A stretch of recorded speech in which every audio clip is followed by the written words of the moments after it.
Lucas had always been fascinated by the hum of machinery. As a child, he would dismantle his family's old appliances just to see how they worked, much to the chagrin of his parents. By the time he reached adulthood, his obsession with engineering had blossomed into a full-blown career. He graduated top of his class from the Terran Institute of Advanced Mechanics, earning him a coveted position at Interstellar Core Systems, one of the most prestigious interplanetary companies tasked with maintaining and repairing plasma power generators scattered across the galaxy. It wasn't glamorous work. Most of the time, engineers like Lucas were sent to remote planets where alien species had outsourced their energy infrastructure to humans. The pay was good, but the hours were long, and the danger was constant. Plasma power plants were notoriously temperamental. One wrong move could vaporize an entire city block. But Lucas thrived under pressure. His colleagues called him the Fixer, a nickname he earned after single-handedly bringing a failing orbital station's reactor back online in record time. So when the call came in about a critical failure at an alien plasma power plant on Zorth 7, Lucas wasn't surprised to find his name at the top of the assignment list. Zorth 7 was a barren, windswept planet in the outer rim of the galaxy, home to a race known as the Threxians. The Threxians were towering insectoid creatures with exoskeletons like polished obsidian and eyes that glowed faintly in the dark. Despite their intimidating appearance, they were known for their meticulousness and efficiency, a reputation that made their current predicament all the more baffling. The plasma power plant on Zorth 7 was one of the largest in the sector, supplying energy not just to their planet, but to several neighboring systems. Its failure wasn't just a local issue. It was an interstellar crisis. Ships reliant on its energy relays were stranded in deep space. Entire colonies were plunged into darkness, and trade routes ground to a halt. The Threxians had tried everything within their power to fix it, but had ultimately been forced to admit defeat, a rare humiliation for such a proud species. Lucas arrived on Zorth 7 aboard an ICS transport ship, stepping out into an atmosphere thick with static electricity and a faint metallic tang. The Threxian delegation greeted him with a mixture of skepticism and desperation. Their leader, a towering figure named Ctherix, loomed over Lucas as he spoke in clipped tones through a translator device. "You are smaller than we expected," Ctherix said, his mandibles clicking nervously. Lucas smirked. He'd heard that before. "Size doesn't matter when you know what you're doing," he replied confidently.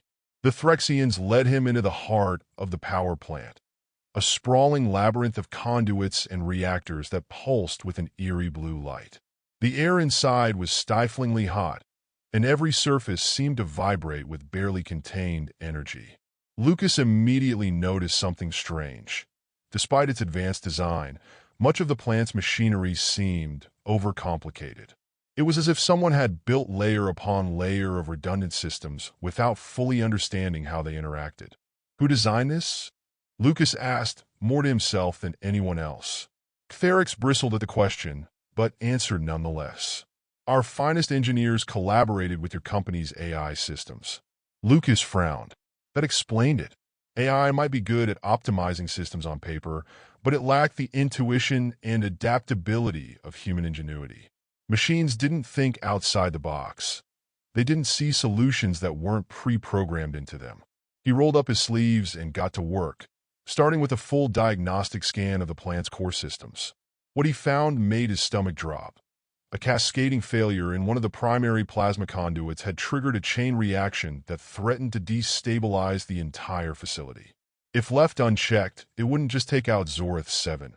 It could ignite a plasma storm that would ripple through nearby star systems. The Threxians watched in silence as Lucas moved through their sacred machinery like he owned it, muttering calculations under his breath and occasionally cursing in Terran Standard when he encountered yet another unnecessary subsystem. "Why do you use so many feedback loops?" he asked at one point, shaking his head in disbelief. Ctherix looked genuinely confused. "They are efficient." "No," Lucas shot back, "they're convoluted." Hours turned into days as Lucas worked tirelessly to stabilize the plant's core systems. He bypassed faulty circuits, rerouted energy flows, and even fabricated replacement parts from scratch using materials scavenged from nearby storage units. The Threxians offered assistance where they could, but quickly realized they were out of their depth. This human was operating on a level they couldn't comprehend. By the third day, Lucas had isolated the root cause of the failure: an improperly calibrated plasma regulator that had been installed during routine maintenance 6 months earlier. It was such a simple mistake, a minor oversight that any human engineer would have caught immediately, but it had gone unnoticed by both Threxian technicians and their AI overseers. Lucas replaced the faulty regulator and rebooted the system manually. A risky move that required him to stand mere inches from an active plasma conduit while inputting commands directly into its control panel. The heat was unbearable, and his skin prickled with static electricity as arcs of blue energy crackled around him. Finally, with one last keystroke, he brought the system back online. The hum of machinery returned louder than ever as lights flickered on throughout the facility. The Threxians erupted into cheers, or what passed for cheers among their kind, a series of high-pitched clicks and whistles that echoed through the cavernous halls. Ctherix approached Lucas cautiously, his glowing eyes filled with something that might have been respect, or perhaps awe.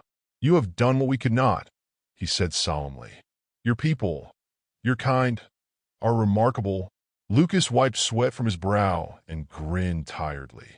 "We're just stubborn," he replied, "and sometimes that's enough." As he boarded his ship to return home, Lucas couldn't help but feel a swell of pride, not just for himself, but for humanity as a whole. In a galaxy filled with advanced civilizations and hyper-intelligent AIs, there was still something uniquely valuable about human ingenuity, about their ability to adapt, improvise, and persevere against all odds.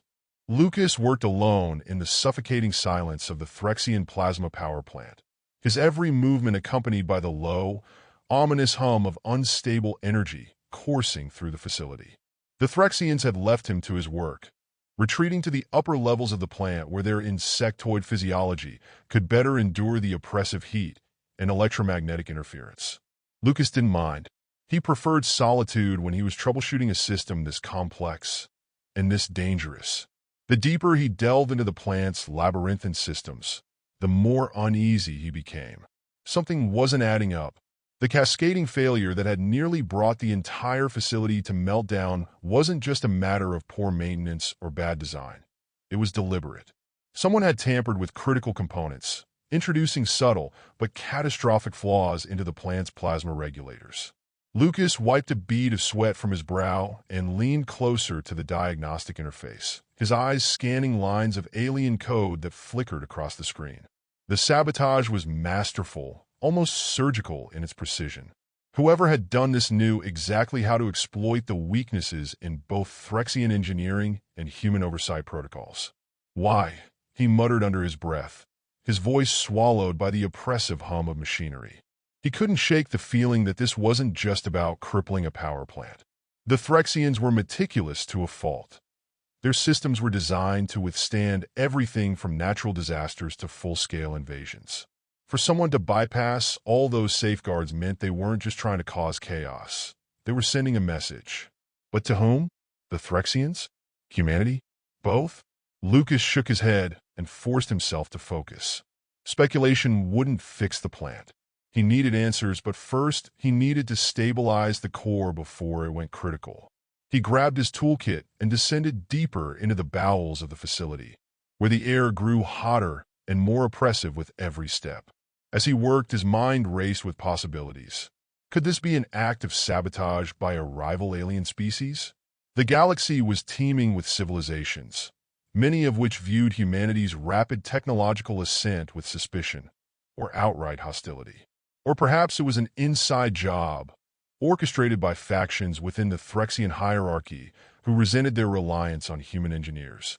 Then there was another possibility, one that made Lucas's stomach churn. What if humans were being set up? It wasn't unheard of for alien species to manipulate events in ways that painted humanity as reckless or incompetent. If someone wanted to discredit Earth's burgeoning reputation as a reliable interstellar partner, sabotaging a high-profile project like this would be an effective way to do it. Lucas tightened a bolt on one of the plasma conduits and stepped back to survey his work. The repairs were holding, for now, But he knew it was only a temporary fix. The real challenge would be recalibrating the main regulator without shutting down the entire system, a process that would require him to manually synchronize dozens of subsystems spread across multiple levels of the plant. He sighed and glanced at his wrist-mounted communicator. No messages from ICS headquarters. No updates from the Threxians. He was on his own. Typical, he muttered, slinging his toolkit over his shoulder and heading for the next subsystem. As he climbed a narrow maintenance ladder toward one of the upper control nodes, Lucas couldn't help but feel like he was being watched. He paused halfway up and glanced over his shoulder, but there was nothing there, just shadows dancing across walls illuminated by flickering blue light. Get it together, he told himself, shaking off the unease. But as he resumed his climb, he couldn't shake the feeling that something, or someone, was lurking just out of sight. By the time he reached the control node, Lucas's unease had solidified into suspicion. He connected his diagnostic tablet to the node and began running a full system scan, searching for any anomalies that might explain what had happened here. What he found made his blood run cold. A series of encrypted commands buried deep within the system's operating code, commands that shouldn't have been there. They were written in an unfamiliar programming language, one that neither humans nor Threxians used. Lucas stared at the screen in disbelief. This wasn't just sabotage, it was alien sabotage. But why? And who? He didn't have time to dwell on those questions. The system alarm blared suddenly, jolting him out of his thoughts. A warning message flashed across his tablet. Core instability detected. Imminent failure in 12 hours. Damn it, Lucas swore, scrambling to input commands that would buy him more time. The plant's core was teetering on the brink of collapse, its delicate balance disrupted by whatever malicious code had been injected into its systems. If Lucas couldn't stabilize it soon, the resulting plasma explosion would vaporize everything within a 100-kilometer radius and potentially trigger a chain reaction that could devastate neighboring star systems. He worked frantically, rerouting energy flows and isolating corrupted subsystems while sweat poured down his face in rivulets. His fingers flew over the tablet's interface as he executed command after command, each one bringing him closer to stabilizing the core, but also closer to exhaustion. As he worked, a chilling thought crept into his mind. What if this wasn't just about Zorith 7? What if this was part of something bigger? A coordinated effort to undermine humanity's role in interstellar affairs. Lucas clenched his jaw and pushed those thoughts aside. He didn't have time for paranoia, not when lives were on the line. But deep down, he knew this wasn't over. Whoever had done this wouldn't stop with one power plant. Not if their goal was to discredit or destroy humanity's reputation among its alien allies. And if that was their plan, well, they picked the wrong human to mess with. I'll fix your damn sabotage, Lucas muttered under his breath as he tightened another bolt on one of the plasma conduits. And when I'm done, I'll find out who you are and why you're doing this. The hum of machinery grew louder around him as he finished recalibrating another subsystem and moved on to the next one. Time was running out, but so was Lucas's patience. Whoever had sabotaged this plant had underestimated humanity's resilience and its ingenuity. And Lucas intended to prove them wrong. Lucas wiped his hands on his grease-streaked jumpsuit, the acrid smell of burnt circuits still clinging to him as he stepped back from the final control panel. The plasma power plant was humming steadily now, its systems fully stabilized. What had been a ticking time bomb only hours ago was once again a reliable energy source, its conduits glowing with a soft, steady blue light. He allowed himself a brief moment of satisfaction. Against all odds, and with no backup, he had done it. But the victory felt hollow. The sabotage he'd uncovered gnawed at him like an itch he couldn't scratch. Someone had wanted this plant to fail, and they had gone to extraordinary lengths to ensure it would. The encrypted commands he'd found in the system's operating code weren't just a fluke or a random act of vandalism. They were deliberate, precise, and far beyond anything the Threxians or even most human engineers could have pulled off. Lucas activated his wrist communicator and keyed in the secure line to his ICS supervisor back on Earth. The connection crackled for a moment before stabilizing, and the familiar face of Director Harlan appeared on the small screen. Harlan was an older man with sharp features and perpetually tired eyes, the kind of person who looked like he'd seen it all, and probably had. "Lucas," Harlan said, his voice clipped and businesslike. "Report." "The plant's back online," Lucas began, his tone equally professional. "Core stabilized, plasma regulators recalibrated, and all subsystems are functioning within normal parameters." Harlan nodded, but didn't look impressed. "Good work. I assume the Threxians are satisfied." "They will be," Lucas replied. "But we got a bigger problem." Harlan raised an eyebrow. "Go on." Lucas hesitated for a moment, choosing his words carefully. "This wasn't an accident," he said finally. "The failure wasn't due to wear and tear or faulty design. It was sabotage." There was a long pause on the other end of the line. Harlan's expression didn't change, but Lucas could see the gears turning in his mind. "Sabotage," Harlan repeated slowly. "Yeah," Lucas confirmed. "I found encrypted commands buried deep in the system's operating code. Commands that were designed to destabilize the core over time. Whoever did this knew exactly what they were doing."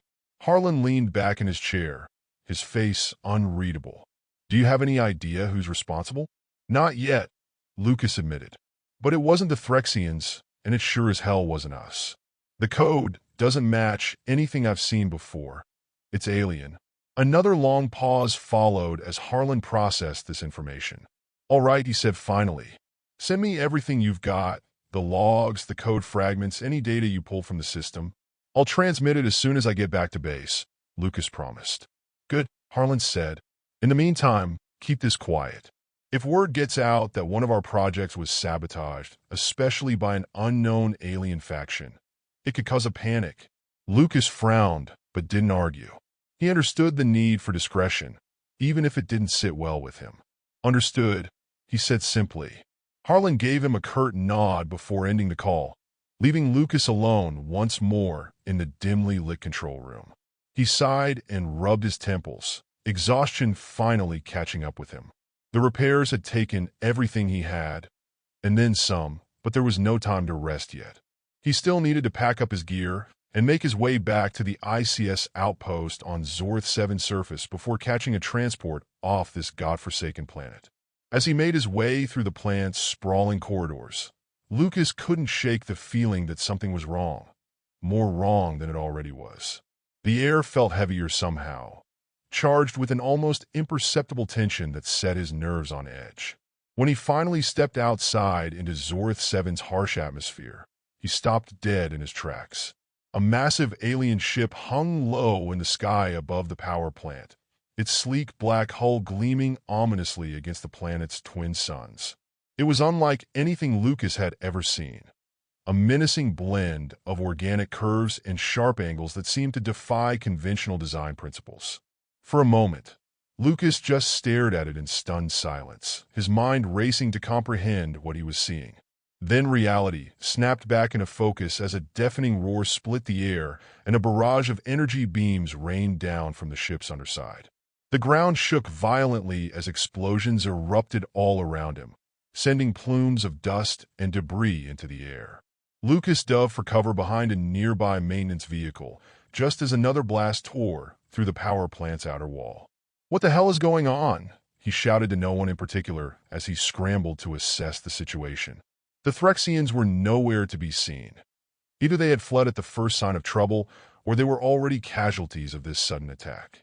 Either way, Lucas knew he couldn't count on them for help.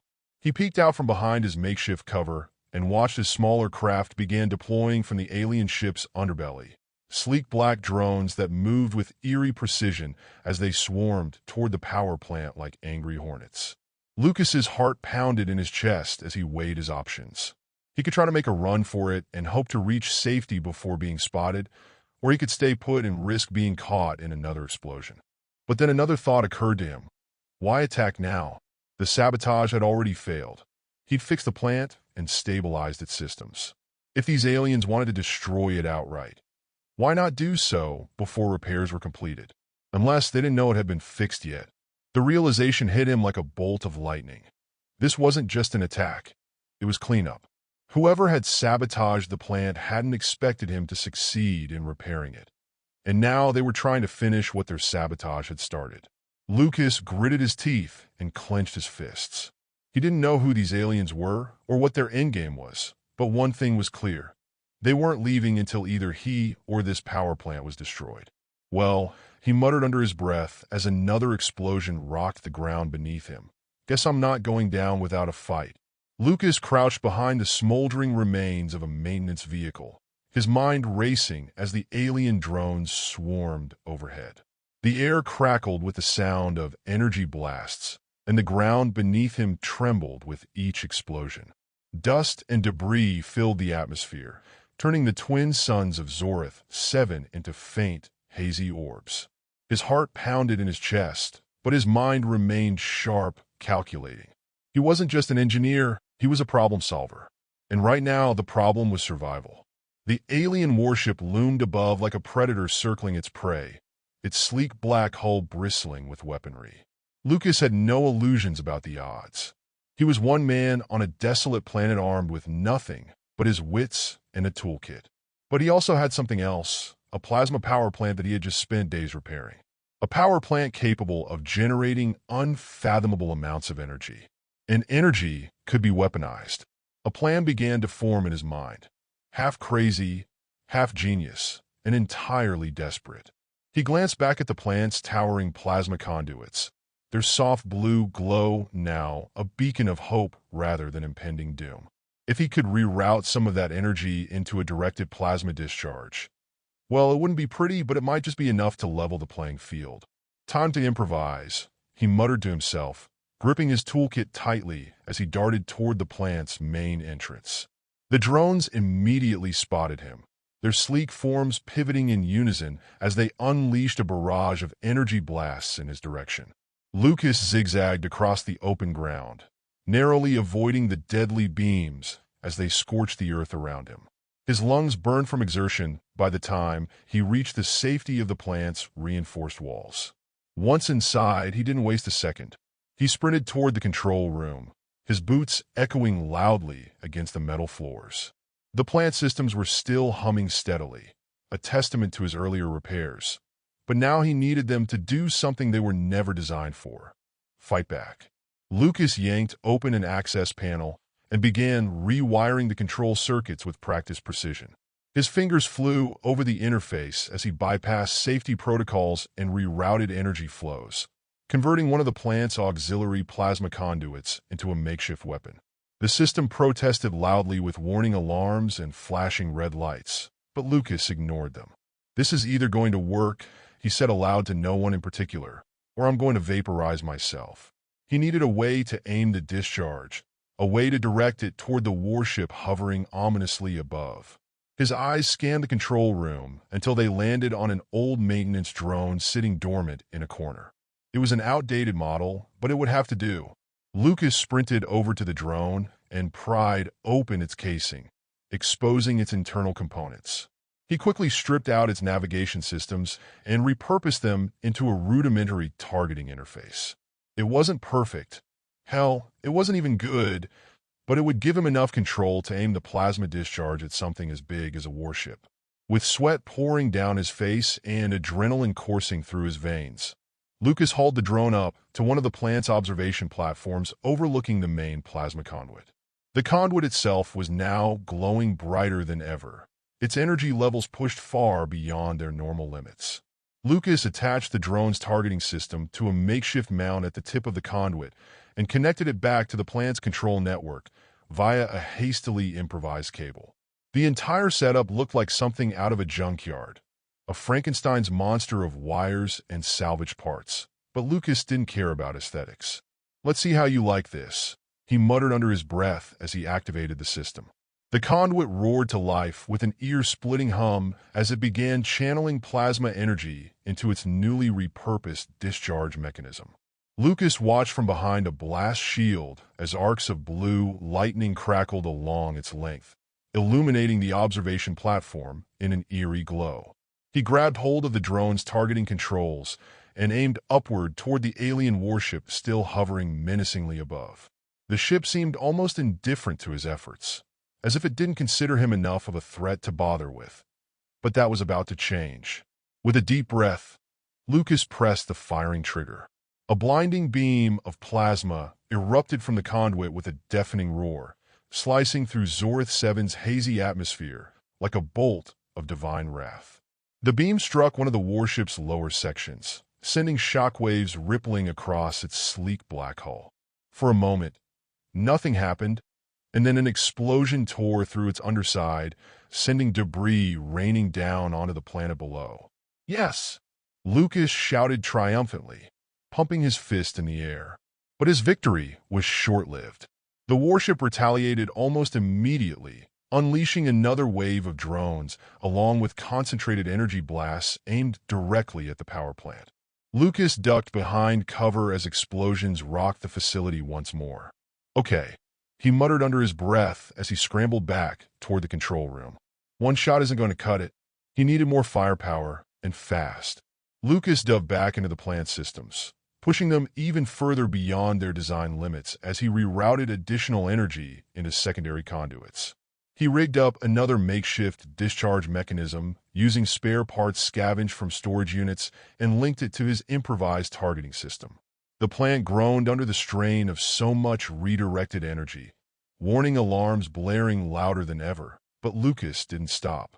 He knew he was risking another meltdown by pushing things this far, but at this point it didn't matter. If he didn't stop that warship now, there wouldn't be anything left to save. With both discharge mechanisms online and aimed skyward, Lucas unleashed another volley of plasma beams at the warship above. This time, he targeted its weapons array and propulsion systems, anything that might cripple its ability to fight back or escape. The beams struck true once again, carving deep gashes into its hull and triggering secondary explosions that lit up Zorth 7 sky like fireworks on New Year's Eve. The warship began listing heavily to one side as smoke poured from its damaged sections. But it wasn't done yet. Even as it faltered under Lucas's relentless assault, it fired one last desperate barrage at him. A concentrated blast aimed directly at the power plant's core. Lucas barely had time to react before everything around him erupted in chaos. The alien warship, once an unassailable monolith of power, now shuddered in the sky above Zorth 7, its sleek black hull scarred and smoking from Lucas's relentless plasma strikes. The improvised weapon at the tip of the generator had proven far more effective than even Lucas had dared to hope. His hands trembled on the drone's targeting controls, not from fear, but from sheer adrenaline. He had done the impossible, crippled a warship with nothing but his ingenuity and a repurposed plasma conduit. But it wasn't over yet. The warship was wounded, but not defeated. Its drones swarmed angrily around the plant, firing indiscriminately at the facility's defenses in a desperate attempt to neutralize Lucas's makeshift weapon. The ground around him erupted in explosions as energy blasts rained down, shaking the plant to its foundations. Sparks flew from exposed wiring, and warning alarms blared incessantly.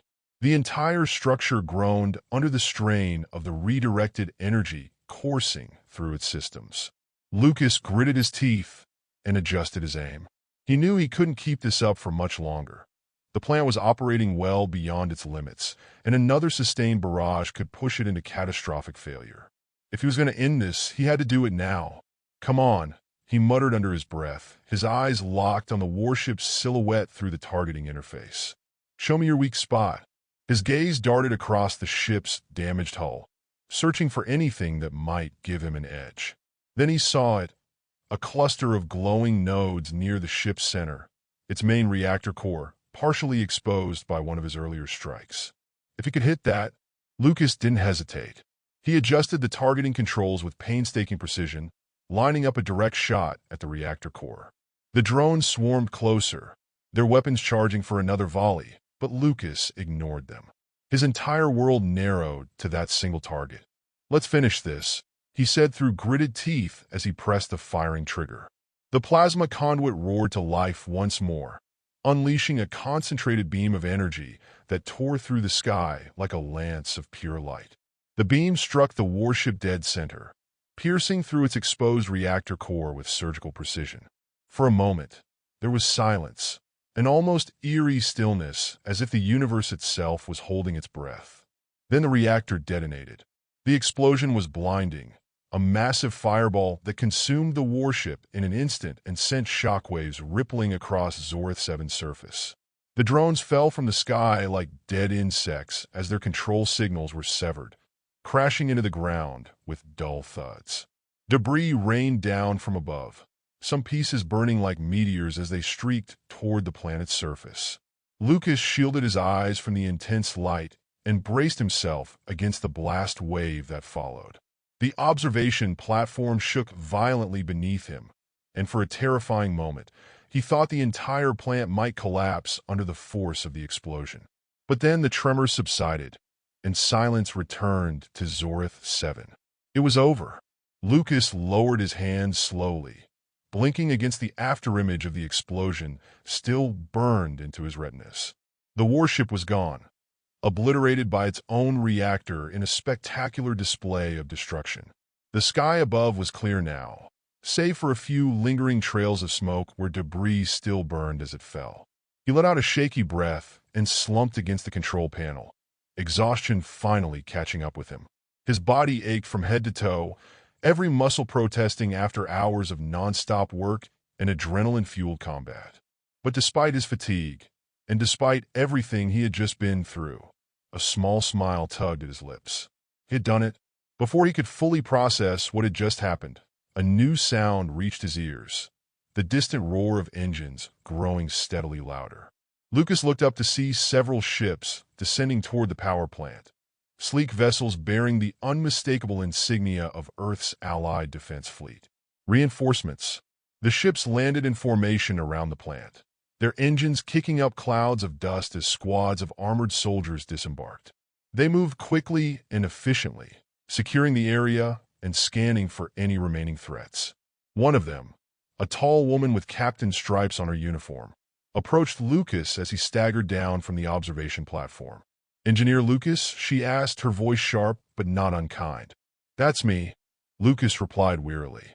The captain looked him up and down, taking in his soot-streaked face and battered jumpsuit before glancing at the still-glowing plasma conduit behind him.